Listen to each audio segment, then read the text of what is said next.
അസ്സലാമു അലൈക്കും. ഖുർആനിൽ എന്ന് പറയുമ്പോൾ അള്ളാഹിന്റെ ദൃഷ്ടാന്തങ്ങളാണ്, അതിന് യഥാർത്ഥ സത്യങ്ങളാണ്. എന്നിട്ട് അള്ളാഹു അതിലൂടെ നമ്മൾ ക്ഷണിക്കുന്നുണ്ട്. അത് വിശ്വസിക്കുന്ന ആളുകൾക്ക് സ്വർഗ്ഗമുണ്ട്, എന്നാൽ വിശ്വസിക്കാത്ത ആളുകൾക്ക് നരകമുണ്ട് എന്നൊക്കെയാണ് വിശുദ്ധ ഖുർആനിൽ പറഞ്ഞുകൊണ്ടിരിക്കുന്നത്. അപ്പോൾ ഇത് ജനങ്ങൾ യഥാർത്ഥ ഇസ്ലാമിന്റെ പാത സ്വീകരിക്കുക എന്നുള്ള ആ ഒരു യഥാർത്ഥ രീതിയിൽ എത്താന്നുണ്ടെങ്കിൽ അവർ ഒന്നുകൊണ്ട് ഭയപ്പെടേണ്ടതില്ല എന്നാണ് ഇവിടെ പറയുന്നത്. ഇത് അവർക്കൊരു പരീക്ഷണമാണ്. എന്നാൽ ആര് ആ ഉത്ബോധനത്തെ വിട്ട് പിന്തിരിഞ്ഞു കളയുന്നുവോ അവരാണ് നരകാഗ്നിക്ക് ഇരയായവരെന്ന് അള്ളാഹു ഇവിടെ പറയുകയാണ് ചെയ്യുന്നത്. ഇതിൽ നിന്നൊക്കെ നമ്മൾ എന്താ മനസ്സിലാക്കേണ്ടത്? മറ്റധ്യായത്തിൽ നമ്മൾ പറഞ്ഞിട്ടുണ്ടായിരുന്നു, നിങ്ങളുടെ രഹസ്യവും നിങ്ങളുടെ പരസ്യവും ഞാൻ അറിയുന്നു, അത് ഞാൻ നിങ്ങൾക്കൊരു പരീക്ഷണമാക്കി വെച്ചിട്ടുണ്ട് എന്ന്. എന്താണ് രഹസ്യം പരസ്യം അറിയുന്നത്? എന്തുകൊണ്ടാണ്? സൃഷ്ടാവിന്റെ അംശം നമുക്ക് ചുറ്റിലും വലയം ചെയ്യുന്നുണ്ട്, അതുവഴി നമ്മളെല്ലാ കാര്യം അറിയുന്നുണ്ടെന്ന് വിശുദ്ധ ഖുർആനിൽ എത്രയോ തവണ നമ്മൾ പറഞ്ഞു കഴിഞ്ഞു. അപ്പോൾ അതുവഴി സൃഷ്ടാവ് നമ്മളെ കാര്യം അറിയേണ്ടത് നിങ്ങൾക്ക് ഒരു പരീക്ഷണമാണെന്ന് പറയുന്നുണ്ട്. അപ്പോൾ എന്താ, സൃഷ്ടാവ് എന്നത് തന്നെ ഒരു പരീക്ഷണമാക്കിയിട്ടാണ് അള്ളാഹു വെച്ചിട്ടുള്ളത്. നമ്മൾ അതിനെ വിശ്വസിക്കുന്നുണ്ടോ ഇല്ലേ എന്നുള്ളൊരു പരീക്ഷണം.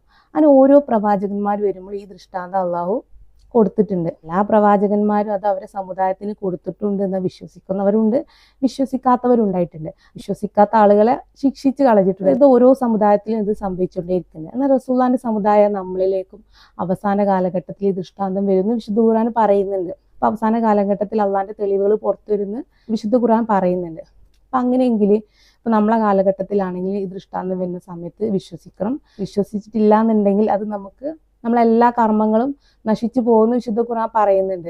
അപ്പൊ ഇങ്ങനെയൊക്കെ ആണെങ്കിൽ യഥാർത്ഥ അള്ളാഹിന്റെ ദൃഷ്ടാന്തങ്ങളാണ് വിശുദ്ധ ഖുർആനിൽ പറയുന്നത്.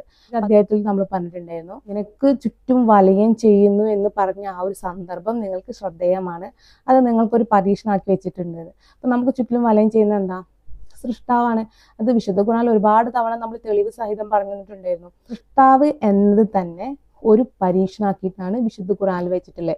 എന്നാൽ അവസാന കാലഘട്ടത്തിൽ ഈ ഒരു അംശത്തിനെ പറ്റിയിട്ട് പുറത്തു വരും എന്നുള്ളത് ബൈബിളും ഭഗവത്ഗീതയും ഖുർആനൊക്കെ പറയുന്നുണ്ട്. അപ്പൊ അള്ളാഹിന്റെ ദൃഷ്ടാന്തങ്ങളാണ് അവസാന കാലത്തിൽ പുറത്തു വരാനുള്ളത്, അത് യഥാർത്ഥ സത്യങ്ങൾ. നമ്മൾ മദ്രസയിൽ നമ്മളെ പഠിപ്പിച്ചു തന്നിട്ടുണ്ടായിരുന്നു, ഞാനാണ് അള്ളാഹു എന്ന് പറഞ്ഞിട്ട് ദജ്ജാൽ വരും, നിങ്ങൾ ഒരിക്കലും വിശ്വസിക്കരുത് എന്ന്. അപ്പൊ ഇങ്ങനെ ആക്കാൻ നമ്മളെ പഠിപ്പിച്ചു തന്ന ആ രീതി വെച്ച് നമ്മൾ നോക്കാന്നുണ്ടെങ്കിൽ അപ്പൊ യഥാർത്ഥ ഖുർആനെ നമ്മളൊക്കെ നിഷേധിച്ചു കഴിഞ്ഞു. കാരണം യഥാർത്ഥ സത്യത്തെ, അപ്പൊ അള്ളാഹുവിന്റെ മുന്നിൽ നമ്മൾ യഥാർത്ഥ സത്യത്തിൽ നിന്ന് എത്രയോ അകന്നു പോയി കഴിഞ്ഞിട്ടുണ്ട്. ഇനിയെങ്കിലും നമ്മൾ ഈ ഒരു സത്യം മനസ്സിലാക്കുക. കാരണം ഹദീസുകളിൽ തന്നെ പറയേണ്ട രീതിയിലായിരിക്കില്ല ഒരു പക്ഷെ തെറ്റുപറ്റി പോയതായിരിക്കണം. നബി സല്ലല്ലാഹു അലൈഹി വസല്ലം കണ്ട സ്വപ്നങ്ങളുടെ രീതിയിൽ നമ്മളിലേക്ക് അത് എത്തുമ്പോൾ അതിൽ എന്തെങ്കിലും പിഴവ് സംഭവിച്ചിട്ടുണ്ടാവണം. പണ്ഡിതന്മാരുടെ പിഴവാണോ? പക്ഷെ എന്തായാലും ഇതിനെപ്പറ്റി നിങ്ങൾ കൂടുതൽ ആഴത്തിൽ പഠിക്കേണ്ടതുണ്ട്. യഥാർത്ഥ സത്യത്തിലേക്ക് നമുക്ക് വരേണ്ട സമയമായിട്ടുണ്ട്.